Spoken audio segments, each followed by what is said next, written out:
saya menikah dengan orang pilihan saya. Betul, pilihan saya. Saya tertarik pada dia. Wah, saya tergila-gila dengan dia. Dan setelah menikah dengan dia bertahun-tahun, saya sungguh gila karena dia gitu ya.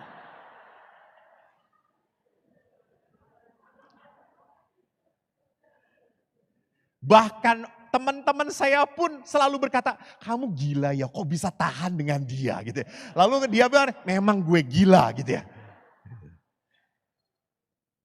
Jadi perkawinan sebuah misteri, pilihan berdasarkan maunya saya, tetapi setelah pernikahan sudah tidak boleh lagi berdasarkan maunya saya. Karena kalau gereja ini Romo Paroki mengatakan, Bapak Ibu silakan perkawinan menurut selera Anda masing-masing. Saya jamin 100% datang kepada Romo. Batalkan Romo, batalkan. Udah gak kuat.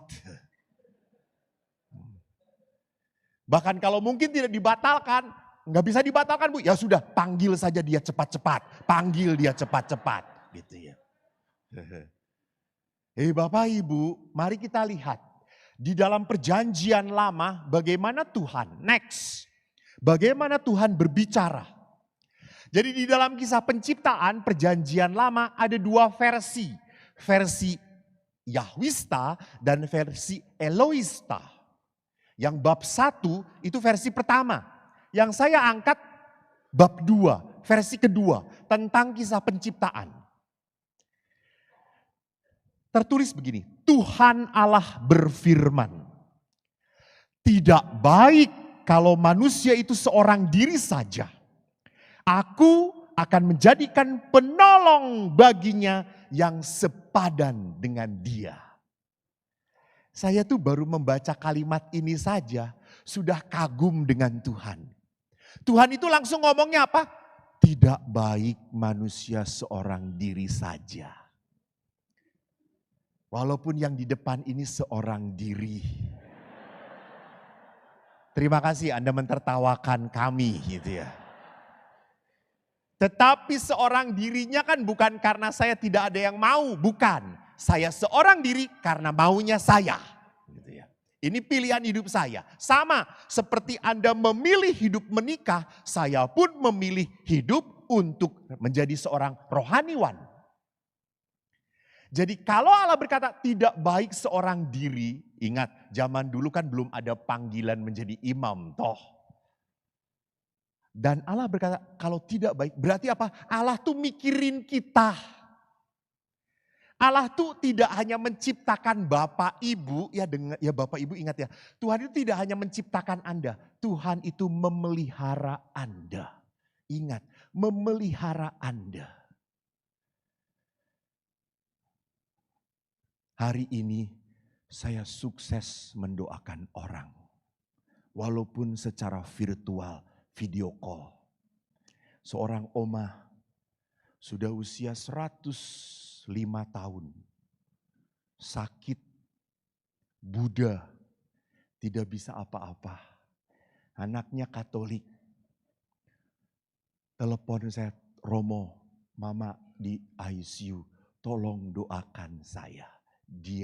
Kami sudah siap. Baik, saya doakan. Oma, walaupun Oma Buddha, saya berdoa. Yesus jamah, Oma lepaskan. 10 menit kemudian saya di WA, Romo sudah meninggal. Mau dicoba? Boleh. Jos.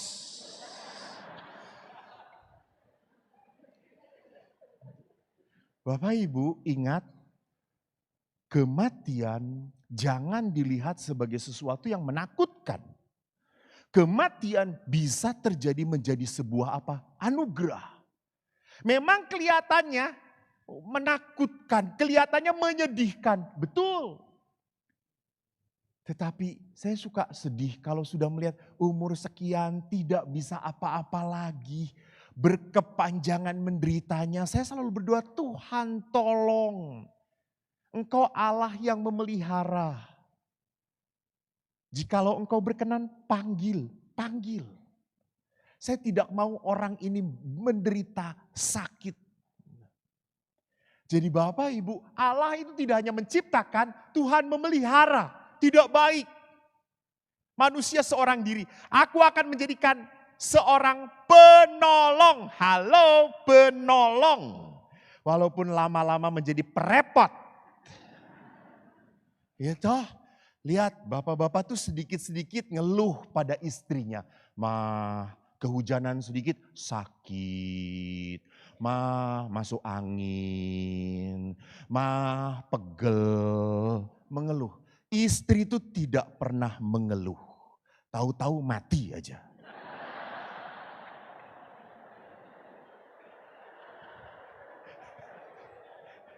Bukan jahat karena jarang mengeluh gitu. Loh, mah mati ya? Iya gitu ya. Ya sudah, teruskan saja mah gitu ya.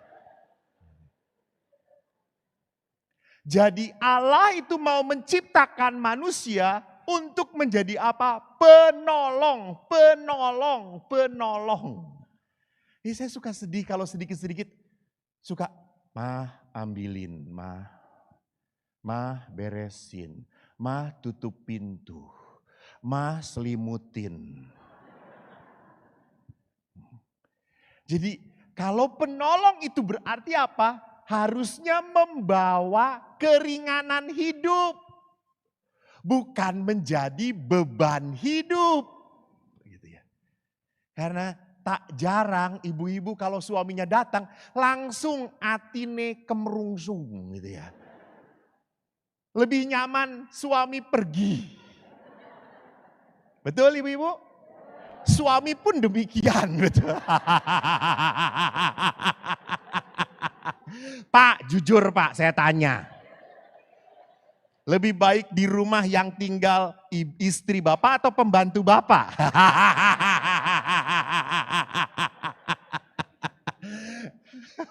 Saya yakin Bapak-bapak tidak berani menjawab. Jadi kalau Allah menciptakan penolong, penolong pun yang sepadan. Artinya sepadan bukan sama, tetapi apa? Saling sederajat. Tidak ada siapa yang lebih harus memimpin, tidak. Kesederajatan. Berarti kalau sederajat itu saya menghargai dia. Bukan karena dia pinter cari uang, bukan. Sederajat karena apa? Karena dia pun diciptakan oleh Tuhan untuk menemani hidup saya. Nah maka dari itu lihat di dalam kitab perjanjian lama Tuhan Allah membentuk segala binatang hutan, burung di udara. Dibawa pada manusia dan manusia itu memberi nama. Tetapi bagi dirinya sendiri ia tidak menjumpai penolong yang sepadan. Next. Lalu dikatakan Tuhan Allah membuat manusia itu tidur nyenyak. Ketika ia tidur, Tuhan Allah mengambil salah satu rusuk daripadanya, menutup tempat itu dengan daging. Dan dari rusuk itu diambil Tuhan Allah manusia, dari manusia itu dibangunnyalah seorang perempuan dan dibawanya kepada manusia itu. Lihat. Pria dibuat tertidur waktu Allah menciptakan wanita. Karena bapak-bapak jangan pernah Anda selalu mengatakan saya bisa mengerti istri saya. Enggak, perempuan itu susah dimengerti. Banyak maunya. Saya tanya, apakah kalau perempuan menangis artinya bersedih? Belum tentu. Perempuan bahagia pun menangis. Apakah kalau perempuan itu tertawa pasti bahagia? Tidak. Dia kecewa pun akan tertawa. Jadi suami Anda, istri Anda walaupun sudah puluhan tahun. Berapa tahun Pak menikah? 28. Baru 28 tahun. Penderitaannya berapa tahun?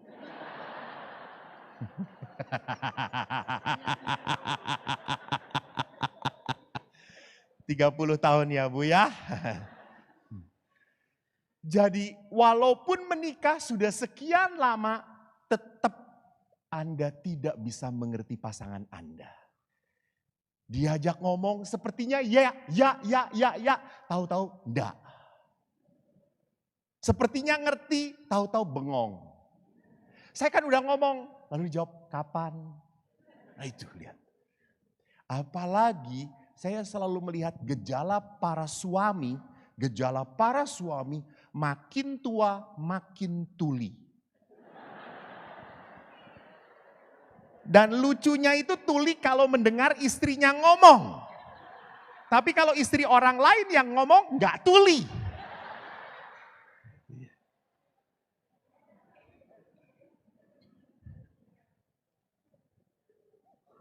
Kenapa sampai seperti itu gitu ya? Karena bukan masalah dia diperiksa, dokter akan mengatakan normal kok. Enggak, dia tuli dokter gitu ya. Dia normal, bolong telinganya gitu ya. Gendang telinganya belum pecah, enggak normal. Tapi dia kalau diajak ngomong cuma, hah? Apa? Hah? Mau duit? Mau. Langsung jawab.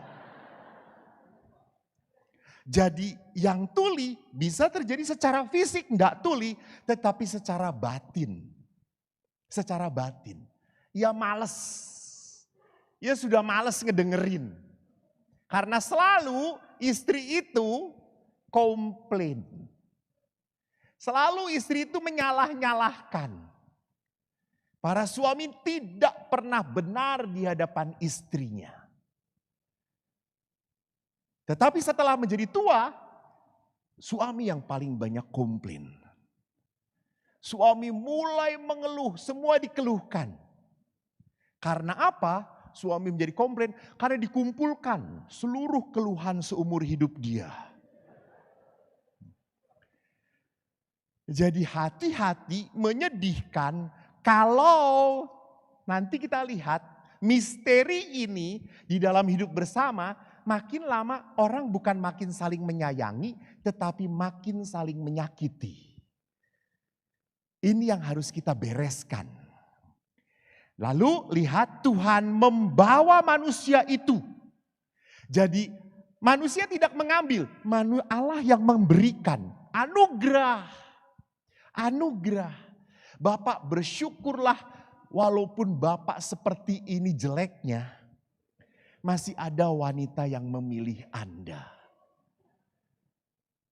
Dan Bapak jangan berkata, tapi Romo, istri saya seperti ini makin lama, dulu cantik sekali. Sekarang beda Romo.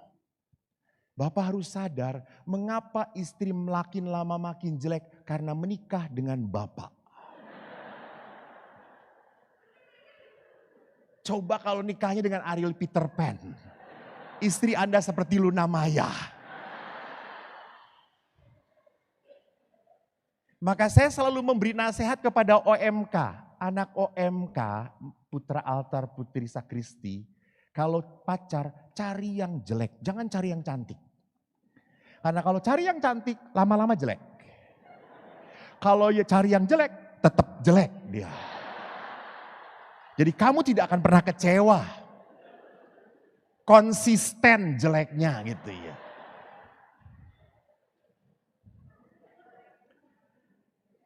Nah, mari kita lihat berikutnya dikatakan di dalam ayat yang tersebut, dikatakan setelah dibawa, lalu apa? Seorang laki-laki akan meninggalkan ayahnya menjadi satu daging. Mereka keduanya telanjang, lihat telanjang, dan mereka tidak malu. Suami istri itu tidak ada yang ditutup-tutupin, semua dibuka. Tidak hanya pakaiannya, kok ada Mas Dinar kamu ada di sini ya. Kamu pasti membayangkan yang tidak-tidak ya. Dewasa sebelum berkembang saudara-saudara. Jadi tidak hanya pakaian Anda dibuka, tetapi seluruh pribadi Anda tidak ada yang ditutup-tutupi. Kenapa? Karena Anda aman, nyaman, tidak disalah-salahkan. Betul. Gak akan suami kalau melihat istrinya sudah gelambir sana sini gitu ya. Samcan menggelayut di sana sini gitu ya. Kalau perut belida sih enak, gurih ya gitu ya. Kalau perut istri Anda jalan renjul gitu. Suami Anda tidak akan protes gitu ya. Setrika itu dong perut tangan. Enggak, terima. Dan Anda tidak akan malu. Enggak. Gitu ya. Karena apa? Karena Anda disatukan oleh Tuhan. Ini indahnya perkawinan.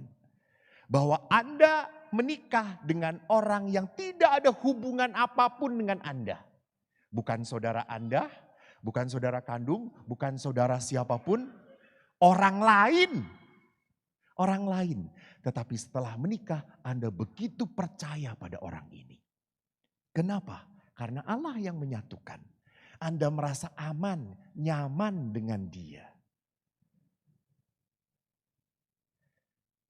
Berikutnya mari kita lihat kalau demikian. Bapak Paus menuliskan di dalam ensiklik Amoris Laetitia, sukacita kasih, mengatakan apa? Cinta dalam keluarga adalah sukacita bagi gereja. Jadi Bapak Paus Fransiskus ini ingin mengatakan apa? Perkawinan itu adalah berharga. Yuk kita jaga, kita rawat. Maka ada beberapa poin yang akan kita renungkan malam ini. Next, dikatakan keluarga bukan isinya cuma persoalan, bukan. Keluarga itu isinya adalah berkat Tuhan. Rahmat Tuhan. Di tempat keluargalah Anda diberkati Allah. Di dalam keluarga.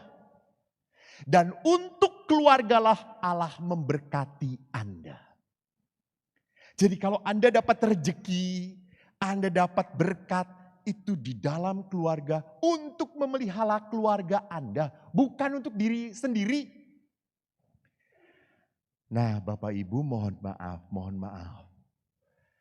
Ada sekarang yang namanya sebuah kenyataan anak-anak muda, entah laki perempuan, setelah senang dapat gaji, main dapat gaji terus, lupa untuk menikah. Bahkan tidak mau menikah. Karena apa? Takut repot. Takut kehilangan kesenangan. Menikah pun takut nanti dihianati. Lihat, begitu banyak ketakutan-ketakutan yang kadang-kadang membuat anak muda takut untuk menikah. Bahkan sekarang pun beberapa anak muda mau menikah tapi tidak mau punya anak. Mereka mengatakan anak itu merepotkan. Dia lupa bahwa dulu dia anak juga. Anak itu membuat kebahagiaan suami istri jadi hilang. Ini tidak sukacita. Kenapa sampai punya istilah seperti itu? Karena mereka mengejar apa? Senang. Yang penting saya enjoy my life.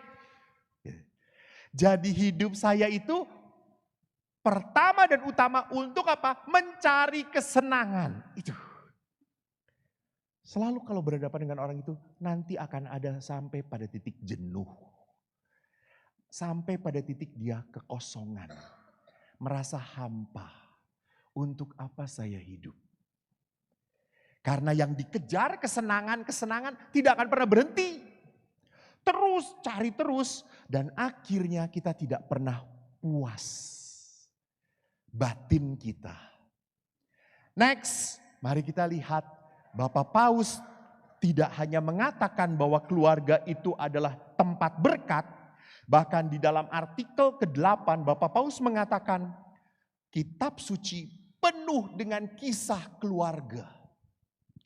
Yesus pun dididik di dalam keluarga. Selama berapa tahun, Nak? Berapa tahun Yesus dididik di tengah keluarganya? 30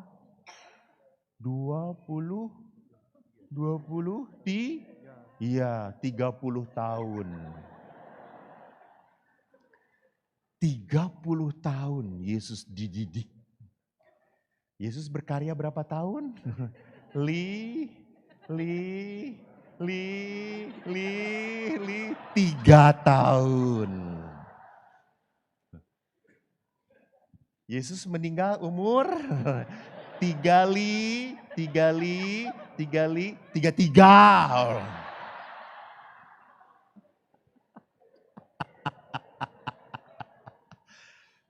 Jadi Yesus pun dididik 30 tahun. Dia hanya bekerja 3 tahun. Di usia 33, Yesus meninggal. Yesus wafat. Jadi 30 tahun ini cukup penting dalam hidup Yesus. Bukan pengalaman ece-ece. Dididik sungguh oleh siapa? Maria dan Yosef. Memang di masa akhir Yesus tidak diperlihatkan Yosef. Kelihatannya Yosef sudah meninggal. Dan Maria yang tetap menemani Yesus sampai Yesus mati. Mujizat pertama. Nggak maulah kamu nanti menderita terus gitu ya. Mujizat pertama terjadi di dalam pesta perkawinan. Keluarga. Jadi memang keluarga itu adalah realitas setiap manusia. Manusia butuh keluarga. Maka Bapak Paus next mengatakan apa? Perkawinan itu proyeknya Tuhan. Perkawinan itu bukan hanya urusan saya dan dia. No. Urusan Allah. Maka seorang Katolik di dalam hidup perkawinan dia pegang 2 hukum. Hukum sipil dan hukum Allah. Hukum sipil itu memperbolehkan perceraian, betul. Anda boleh cerai sipil, boleh. Tetapi hukum Allah tidak boleh. Jadi kalau orang Katolik yang mengatakan, Romo kami sudah cerai sipil. Bagaimana menurut gereja? Tidak diakui. Anda tetap terikat dalam perkawinan itu. Tapi kami sudah tidak cocok. Dari dulu juga emang tidak cocok.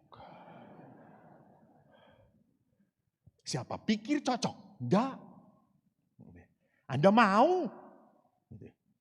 Maka perhatikan bahwa kalau itu proyek Allah, Allah pasti akan memelihara. Allah yang mau, Allah akan melimpahkan berkat. Dimampukan, kalau saya mau pasti dimampukan. Saya menjadi pastor karena mau. Sejak kecil saya itu kalau ditanya, kau mau jadi apa? Pastor. Hah? Betul? Kamu tuh bodoh, gak mungkin. Kamu itu suka melawan, saya itu bandel. Anda tahu? Saya sekarang tidak pernah, bukan sekarang, saya sejak dulu tidak merokok. Tidak merokok. Kenapa sampai seperti itu? Bukan karena saya baik. Karena usia saya waktu kelas 3 SD, saya ketahuan merokok. Betapa bandelnya saya. 3 tahun kelas 3 SD ketahuan merokok. Ayah tahu langsung ditampar saya. Dan tidak hanya ditampar, saya dilempar pakai sepatu tentara. Gigi saya patah, bibir saya pecah. Saya kabur dari rumah dan tidak dicari oleh ayah. Karena ayah berkata, anakku 4, hilang 1, masih 3. Saya bandel. Tidak ada yang percaya bahwa saya bisa menjadi Romo. Om-om saya pun selalu berkata, kamu bodoh ndak mungkin. Kamu ranking berapa kok? 35 om. Jumlah murid berapa? 37. Hebat ya kok? Iya. Dan hebatnya Eko, dari dulu sampai lulus SMP 35 terus. Konsisten. Jadi kalau bodoh itu ya konsisten saya. Sampai ayah itu selalu mengatakan, kamu tuh bodoh. Nggak mungkin jadi Romo. Kalau nanti jadi Romo, wah memalukan orang Katolik. Masa punya Romonya bodoh. Orang Katolik itu pinter. Saya kan lama-lama jengkel. Lalu saya berkata, biarin. Nanti kalau Eko sudah jadi Romo, khusus untuk orang-orang bodoh. Dan Tuhan mendengarkan doa saya.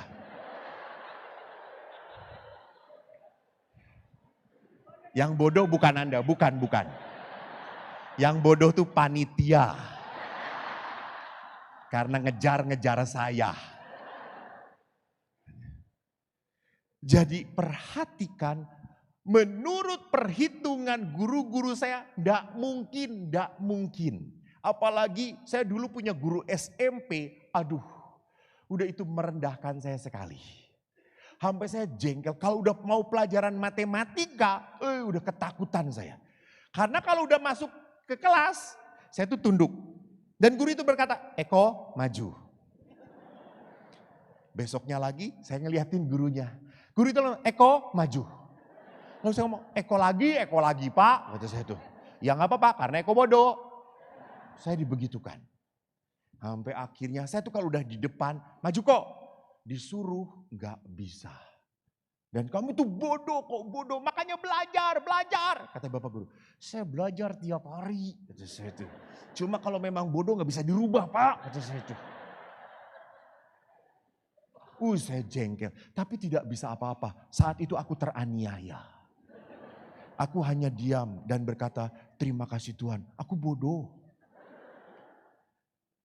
Tetapi setelah saya jadi Romo, saya memberi retret guru-guru saya.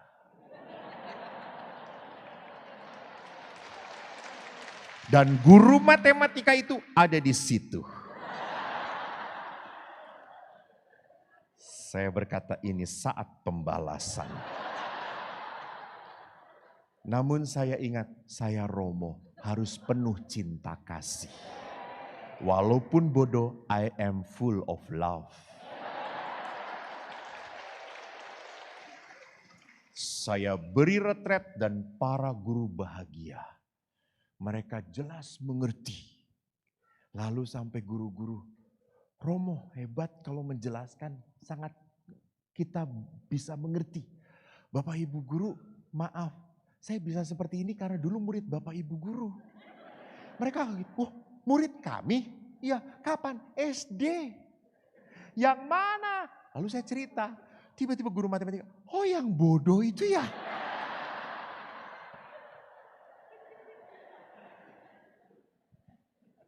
Kata saya, Pak, betul saya bodoh. Tetapi ingat Pak, roda tidak selamanya di bawah. Ada saatnya roda itu naik ke atas. Dan Bapak sekarang di bawah, kata saya. Jadi Bapak Ibu lihat, karya Tuhan itu misteri. Jangan selalu bangga dengan anaknya yang ranking. Lihat Romo anak saya ranking. Lihat ranking keturunan mamanya. Kalau bodoh keturunan bapaknya. Kalau nggak bodoh nggak pinter keturunan pastor parokinya. Gitu ya. Bapak Ibu, Allah punya rencana gitu ya. Maka saya menjadi imam, itu sebuah berkat dari Tuhan. Bahagia banget jadi pastor. Apalagi di paroki ya Romo. Ibu-ibu datang, Romo. Empek-empek Romo, empek-empek. Gitu ya. Datanglah burgo, Romo burgo. Gitu ya. Datanglah sayuran dan selalu yang diberikan kepada Romo itu selalu yang baru masak. Suaminya hanya dapat makanan yang dipanaskan 7 hari 7 malam.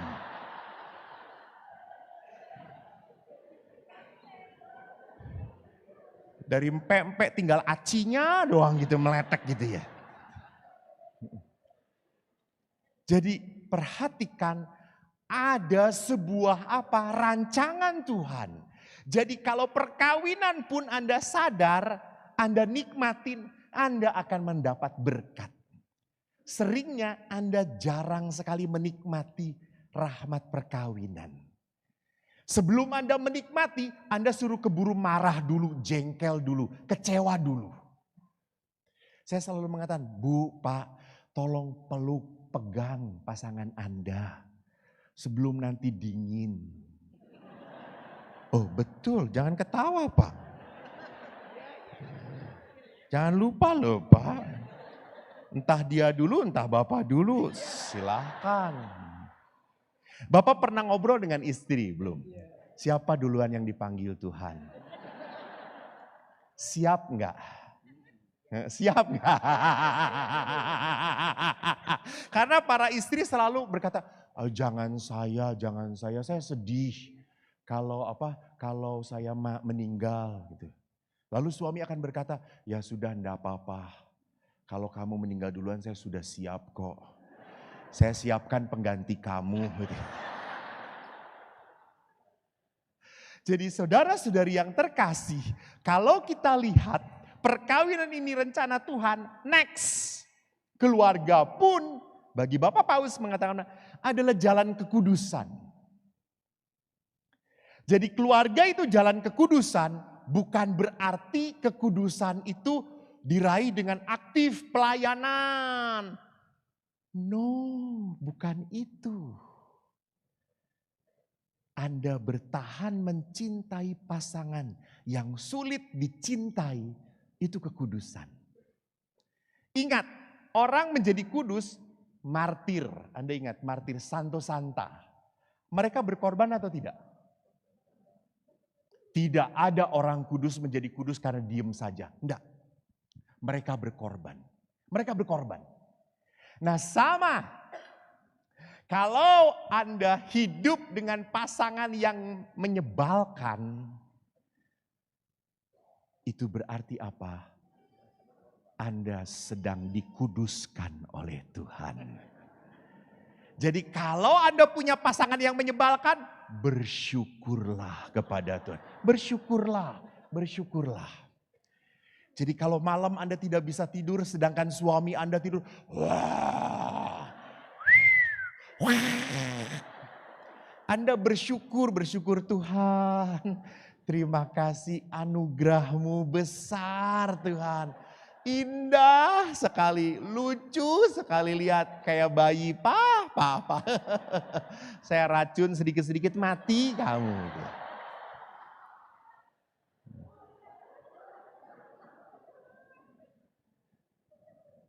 Jadi kelemahan pasangan adalah jalan dari Tuhan untuk menguduskan kita.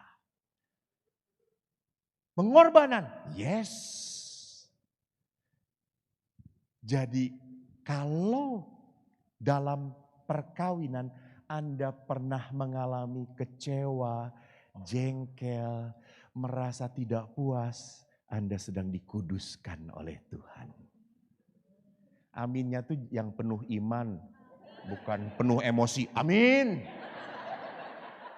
Itu aminnya penuh kemarahan. Terlalu banyak luka namanya. Jadi kelemahan-kelemahan ini memang dihadirkan dalam hidup kita supaya apa? Berani nggak setia? Berani nggak setia? Kalau Anda punya suami, Romo suami saya baik banget, aduh setia banget gitu ya. Dia kalau jalan gak pernah lihat istri orang lain. Lurus Romo, ya karena buta.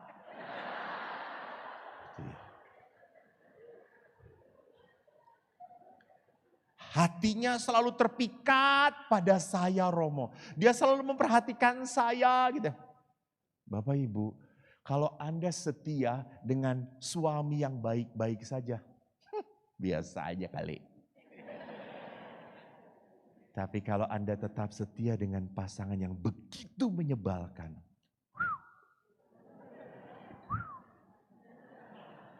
edan. Betul. Betul.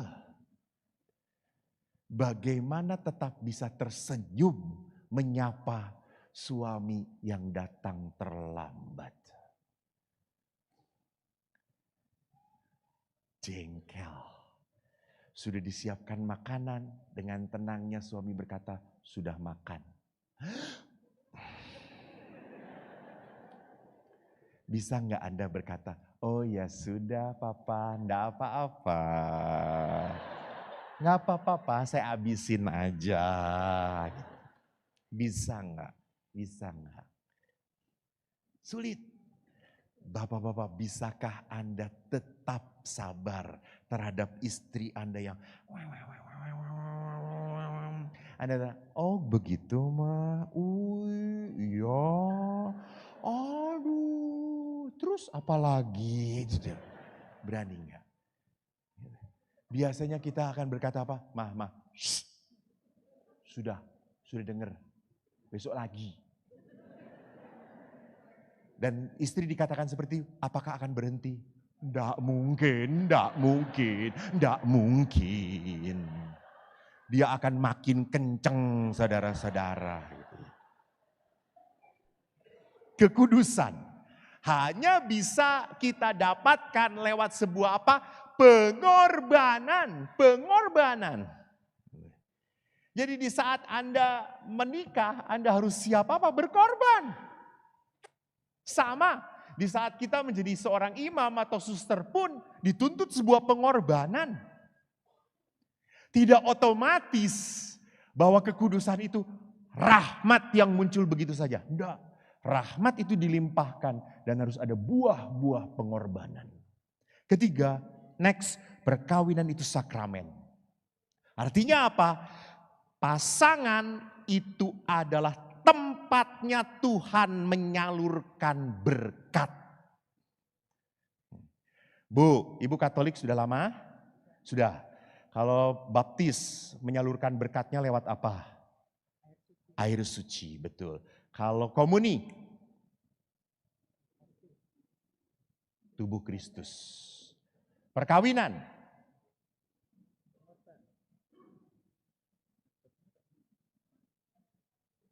Kalau baptis kan lewat air. Ekaristi lewat hosti. Kalau perkawinan? Allah pasangan. Rahmat Allah hadirnya dalam diri pasangan. Maka sakramen perkawinan yang paling penting bukan cincin.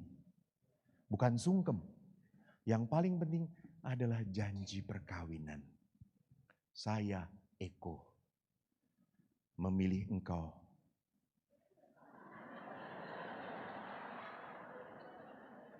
untuk menjadi istri saya dalam untung dan malang, di waktu sehat dan sakit. Aku akan melayanimu sampai mati. Anda masih ingat? Tidak ingat, karena sekali seumur hidup. Saya berkali-kali mendengarkan. Bapak Ibu, di situ sakramen itu artinya apa? Allah hadir menyalurkan rahmat lewat siapa? Anda, pasangan. Maka kalau pasangan merasa tidak dicintai Tuhan, berarti Anda gagal menghadirkan Allah dalam hidup pasangan Anda. Saya kok merasa ditinggalkan oleh Tuhan. Saya kok merasa tidak pernah dipelihara oleh Tuhan. Berarti sekali lagi apa? Anda gagal menghadirkan Tuhan dalam hidup pasangan. Maka next, ciri cinta sakramental disebutkan apa? Cinta yang objektif dan rasional. Bukan cinta yang subjektif dan perasaan, emosional. Objektif itu artinya apa? Bagus di sini. Next dikatakan, menemukan jodoh yang ideal tidak mungkin. Jadi apa? Berusahalah menjadi jodoh yang baik bagi pasanganmu. Jadi menerima pasangan apa adanya dan menyesuaikan diri, mengubah diri demi kebaikan hidup bersama. Jadi lihat, cinta yang objektif dan sakramental, rasional, itu adalah cinta yang lebih mau mengubah diri saya. Tidak menuntut pasangan saya. Tidak hanya itu, tetapi apa? Demi kebaikan. Demi kebaikan. Saya ingat seorang bapak sudah hampir 50 tahun hidup perkawinan. Saya tanya bapak ini, Pak, bagaimana dengan ibu? Langsung si bapak ini berkata, berat. Hah? 50 tahun masih berat? Hah? Apa beratnya, Pak? Aduh Romo, ibu itu gak bisa dihentikan bicaranya Romo. Saya capek. Dan saya selalu disalah-salahkan Romo. Emang disalahkannya gimana? Mungkin saya pernah cerita waktu di San Frades. Si bapak ini. Romo, saya masalah tidur aja dipermasalahkan. Emang kenapa? Saya kan kalau tidur berhadapan dengan pasangan saya. Lalu istri saya berkata, jangan berhadapan gitu ya. Kenapa? Kamu napas, aku ngisep, kamu ngisep, sesek tahu enggak? Gitu ya.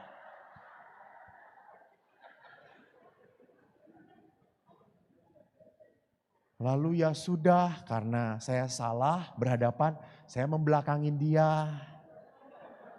Marah juga Romo. Dia langsung teriak, kalau masa istrimu dikasih pantat, gak sopan kamu ini. Istri sendiri itu kalau tidurnya jangan dikasih pantat. Berhadapan salah, mantatin salah. Akhirnya saya terlentang begini Romo. Terus gimana Pak? Masih disalahkan. Kenapa? Kamu tidur kayak orang mati kayak gitu ya. Jangan terlentang kayak gitu. Akhirnya saking saya sedihnya, jengkelnya selalu salah. Pergilah saya tidur dengan pembantu. Dia gak pernah mengeluh lagi. Gak pernah mengeluh lagi Romo. Saudara-saudariku, lihat si bapak ini mengatakan, Bapak kalau pada saat ibu ngomong cerita, gimana Bapak? Saya cuma diem, saya diem aja Romo. Kenapa? Dijawab pun tetap salah. Dijawab pun tetap salah. Terus saya diem. Kenapa diem Pak? Demi kebaikan. Biar gak ribut. Biar gak panjang. Bagus banget si bapak ini. Si bapak ini mengalah biar gak ribut. Bukan kalah, enggak. Bukan bahwa istrinya benar, enggak. Dia hanya mengatakan apa? Demi kebaikan. Demi kebaikan saya diam. Maka pernah seorang ibu mengeluh, Romo, suami saya itu Romo berubah. Kenapa Bu? Dulu waktu pacaran kita ngobrol, banyak ngobrol. Setelah menikah dia diem aja, gak pernah mau cerita, gak pernah mau ngomong. Tolong Romo, nasihati suami saya. Saya datengin suaminya. Pak, kenapa waktu pacaran Bapak sering cerita, sekarang setelah menikah Bapak gak pernah cerita? Si Bapak itu langsung deketin saya. Romo lihat kan wajah istri saya.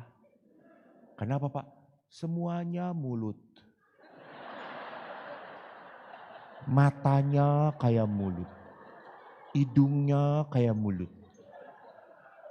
Mulutnya doer. Lihat Romo. Ngomong terus. Tadi Romo tahu istri saya ngobrol dengan Romo. Romo bisa gak nyela dia? Gak bisa Pak. Nah itu. Jadi bukan saya tidak mau cerita. Terus saya tidak diberi kesempatan ngomong. Mau ngomong sebentar, dengerin dulu gitu ya. Jadi mau ngomong sebentar. Ya sudah, saya diam saja. Lebih baik saya diam. Demi apa? Kebaikan. Demi kebaikan. Dan ibu-ibu pun kenapa ngomong terus? Demi kebaikan. Demi kebaikan. Wah, terus. Nah, siapa yang paling cerewet di rumah? Mami bukan? Ya betul, Mami. Papi mah oke-oke aja. Mami selalu belajar. Mami nggak akan senang kalau kamu diam saja, betul atau tidak? Nggak akan senang. Belajar pokoknya. Dan waktu belajar pun mami akan tetap ngomong, serius, belajar itu jangan main-main gitu. Selalu salah di hadapan mami, betul. Kalau Tuhan nongkrong pun pasti disikat Tuhan juga gitu ya. Maka Tuhan tidak pernah nongol di hadapan ibu-ibu. Bapak Ibu lihat cinta sakramental itu adalah next. Cinta yang memperlihatkan perpaduan antara suami dan istri. Lihat, dua lingkaran perkawinan itu makin lama harus makin bisa menyatu. Tetapi tidak semuanya, nggak boleh. Tetap ada rahasia. Tetap bukan ada rahasia, tetap ada sesuatu yang misteri. Tetapi makin lama makin menyesuaikan diri. Saya semakin mengerti. Saya semakin merasa tidak terganggu. Jadi kalau udah 5 tahun, 10 tahun banyak ngobrol, cerita, udah gak merasa terganggu. 14, 15, 20 tahun udah kebal. Dia ngomong apapun, gitu ya. Anda sudah kebal dengan yang seperti itu. Pak, itu suara apa? Angin, badai. Jadi sudah mulai menyesuaikan dan sudah saling mengerti.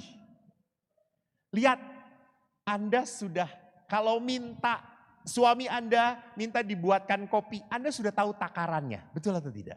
Betul. Anda sudah tahu takarannya. Oh, suami saya senangnya kopi kayak gitu. Itu. Saya itu ingat ayah saya. Ayah itu adalah ayah yang sangat sayang pada ibu. Ayah saya sangat mencintai ibu saya. Ibu saya itu kalau buat apapun selalu dipuji oleh ayah. Padahal cuma sayur bayam doang. Jadi saya sejak kecil, ibu saya itu bidan. Kami tidak punya pembantu. Jadi kalau pulang sekolah, kami nunggu ibu masak. Dan masak yang paling cepat adalah sayur bening. Sayur bening itu bayam dan jagung. Selesai. Sehat. Saiki asam urat aku sehat. Bahe sehat. Ini kayak ibu saya. Yang kayak gini yang harus disalibkan bersama Yesus. Dia tidak tahu penderitaan anaknya. Gitu ya. Sampai kita tuh bayam lagi gitu. Dan bapak saya itu selalu ngomong, bayam mbok muki, enak. Terus kita mau bayam enak, begitu tuh. Dan bayam itu temannya apa? Tempe, ya itu sama-sama kere. Sekarang aja mampu beli lipstik gitu ya. Bian kere deh. Bayam tempe, betul. Sehingga adik saya itu pernah protes waktu berdoa. Kita kan selalu doa makan bersama. Bapak, aku yang mimpin doa. Saya bingung, adik saya gila mau mimpin doa hebat gitu. Lalu ya sudah, Dede berdoa. Amin. Tuhan tempe lagi gitu. Kapan daging ayam gitu. Lalu ayah melotot. Dan adik berkata, Tuhan berikan rezeki pada ayah supaya besok makan daging ayam. Amin. Tapi rupanya amin kita tidak didengarkan oleh Tuhan. Besoknya tempe lagi coy. Sehat. Terima kasih atas hiburannya. Sehat gitu. Jadi perhatikan bahwa suami istri makin lama makin menyesuaikan. Ayah saya mengerti, ibu saya sudah capek, ibu pun sama. Ibu saya kalau ayah pulang tidak langsung diajak ngomong cerita tentang anaknya si Eko yang nakal. Enggak. Ayah pulang dia diamkan. Ibu selalu siapkan kalau siang ayah pulang selalu teh nas gitu. Panas legi kental. Selalu. Kalau sore kopi. Sampai suatu saat ibu sakit, saya sore buatkan kopi untuk ayah. Kan ingin dipuji oleh ayah. Karena adik-adik saya dipuji karena pinter. Aku tidak pernah dipuji pinter. Minimal aku buat kopi. Aku buatkan kopi. Lalu saya, ayah ini kopi. Buatan siapa kok? Eko. Wah, dia minum. Dan apa kata ayah? Kok kopimu kayak kencing kuda? Oh alah, saya diam dalam hati dan berkata asu saya itu. Dalam hati saya enggak berani. Sampai saya itu ngomong pada ibu, ibu bagaimana cara buatkan kopi untuk ayah? Aku juga ingin dipuji oleh ayah. Oh kopi ayahmu itu 2 sendok kopi, setengah sendok gula. Sedikit saja gulanya. Ayahmu enggak suka. Wah ibu saat itu tidak ada, belum pulang kerja, ayah tak buatin kopi. Percis dari ibu rumusannya. Tidak kurang, tidak sedikit, lebih. Saya senang, Pak kopi, buatan siapa? Anakmu. Lalu dibuat, koyo uyuhmu. Raina. Uyuh itu air kencing. Nggak enak. Wah saya langsung ngomong, Bu masa Bapak masih protes nggak enak. Padahal sudah dibuatkan sesuai dengan kata-kata ibu. Lalu ibu berkata, kasih air ludah sedikit gitu. Kasih. Terus saya tanya, ibu kayak gitu? Iya gitu ya. Makanya bapakmu tuh apet dengan ibumu gitu ya.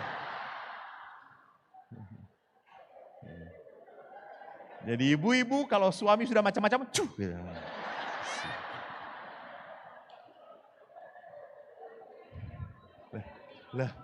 Loh, orang Jawa itu air ludah itu membuat terikat. Dia betul. Dulu kan inget tuh waktu kecil ibu tuh menyuapin makanan, selalu dimakan dulu tuh, baru dikasihin tuh. Diloloh dulu tuh kayak gitu tuh. Vitaminnya untuk ibu, gendutnya untuk anak gitu ya. Jadi lihat, apa? Saling menyesuaikan, saling mengerti. Gak perlu banyak omong pun udah mengerti. Itu perkawinan. Gak perlu diucapin juga udah ngerti. Oh dia marah, oh dia kecewa, oh dia sedang sedih. Itu perkawinan, adjusting.